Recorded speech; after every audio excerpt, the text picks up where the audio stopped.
Hi everyone, how's it going? My name is Susie and you're watching my wine review channel called Fermenting News.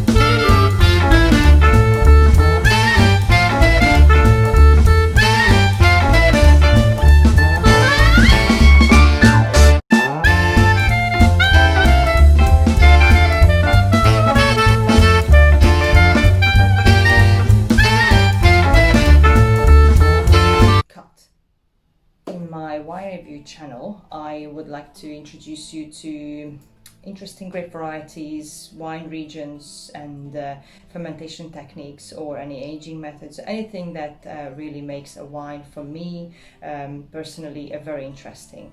So if you liked similar subjects, then please hit the like button and subscribe so you will get further notifications of all the cool stuff that I will be doing here. So see you soon again, but for now stay tuned. So in this episode I will talk about this really cool wine here. It's the 2019 vintage of Pinot Noir Precoce, which is made by London Cru Winery. First of all, before anything, I would like to point out how cool this label is. I absolutely love this label. Every single label of every single wine they made is based on the same idea. So a vine leaf with the map of London. I mean, how cool is that? I'm living for it. It's basically because they are a urban winery based in London, in West Brompton to be exact. But let's talk about that later. Let's pour a glass first, because I know you're thirsty, so am I. So,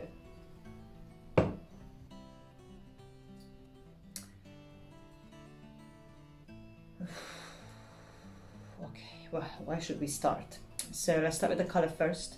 So Pinot Noir is a thin-skinned grape, so it doesn't have huge amount of tannins and really deep colors. So it will always be a bit more see-through than this light one here. But it does have a little bit more color to it, which is perhaps because Pinot Noir Precoce is spontaneous mutation of Pinot Noir. But anyway, yeah, beautiful color. Let's have a little sniff again. Beautiful. Got this sort of sour cherry kind of notes, and then you've got this really ripe, almost like these cooked strawberries, bit of cranberries, really lovely juicy nose. Let's see if that's the same on the palate.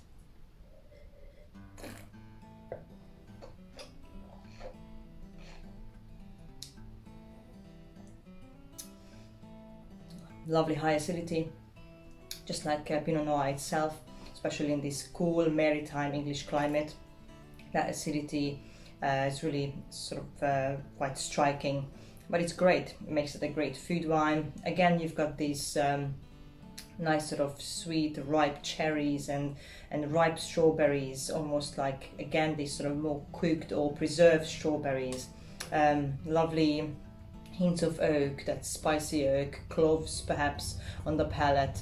A really exciting little wine here, not crazy complicated, but the whole story of it, and the winery and the winemaker, and what Pinot Noir, why is Pinot Noir Precoce different than Pinot Noir, and what happened to it, that makes it quite an interesting little number here. So this wine has been destemmed and fermented and in stainless steel and oak barrels, and then was further matured for 9 more months in old oak barrels. So just to get that tiny spiciness, nice sort of micro oxygenation, just to soften the acidity. Now let's talk about Pinot Noir Precoce just for a moment here, because that's the start of the show. So Pinot Noir Precoce, as I mentioned earlier, is a spontaneous mutation of Pinot Noir. So it happens in the bud, something genetically, just instead of going straight, it goes left or right, and it creates a not entirely whole new grapevine and new variety. That's why Pinot Noir Precoce is still kind of very close to Pinot Noir.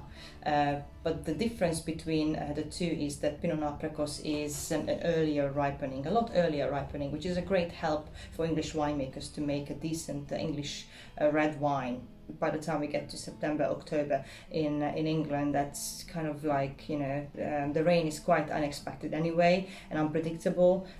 So at that time, you definitely will have a bit more significant rain than any time of the growing season, especially in summertime. So that's quite vital, because excess rain can dilute the flavors that you were nurturing all year round in this one, and then boom, the rain falls down, and then your wine tastes like water almost, and also increases the risk of rot, which again is a huge enemy rather than a friend, so you don't want that. So this is a great advantage of this grape variety, so the winemakers can sleep well at night.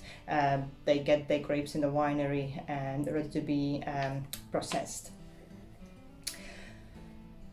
But also, one of the disadvantages is that it has really low yields and just as fussy as Pinot Noir, so it's quite labor intensive, which obviously the low yields as well, it just adds to the cost. This particular wine here, this 2019 vintage, this is the first vintage made by London Cru, and as an experiment, so they only made 500 bottles. So now it's beginning of July. The wine was, if I'm not mistaken, finished, bottled about 2 months ago, and Alex Hurley, the winemaker, he's just started to label them. So this is quite a little treat here, and fresh out of the barrel, really lovely, juicy. Now let's talk about London Cru. London Cru, as I mentioned, is an urban winery. A really cool concept. It is Robertson Wines, which is a wine supplier, wine distributor in UK. It's their own label, their own winery, which is based in West Brompton in London. It started off in 2013, and they sourced grapes from all around Europe. Their Garnacha and Syrah from North Spain, all good old vines, lots of concentration, very silky and smooth, delicious wines. Then Barbera from North Italy, and then from south of France they imported Pinot Noir and Cabernet Sauvignon as well. And they have then since 2017 they decided to focus on English grapes, or well, English grown grapes.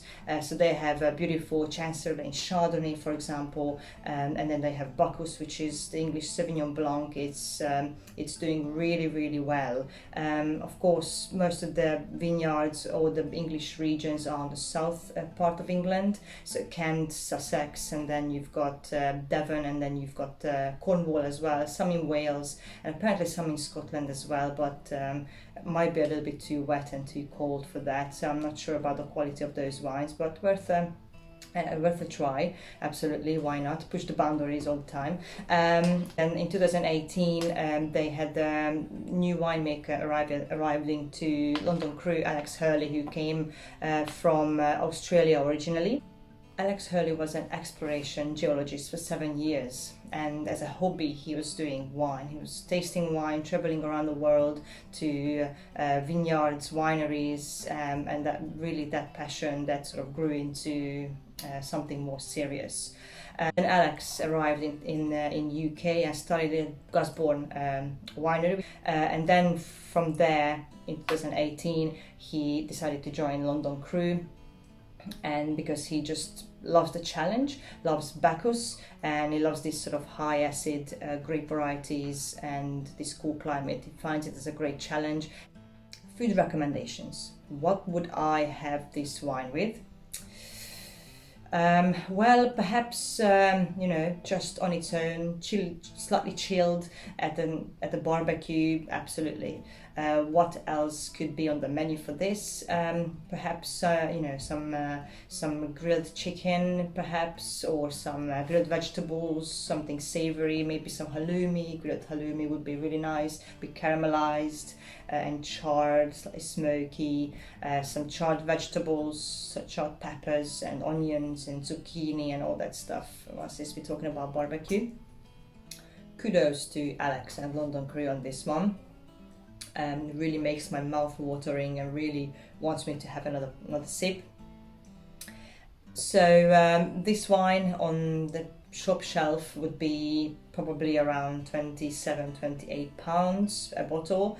A really cool label, a really fun label, and they're using streets or roads of London to name their wines as well, which is make it really, really authentic English and made in London.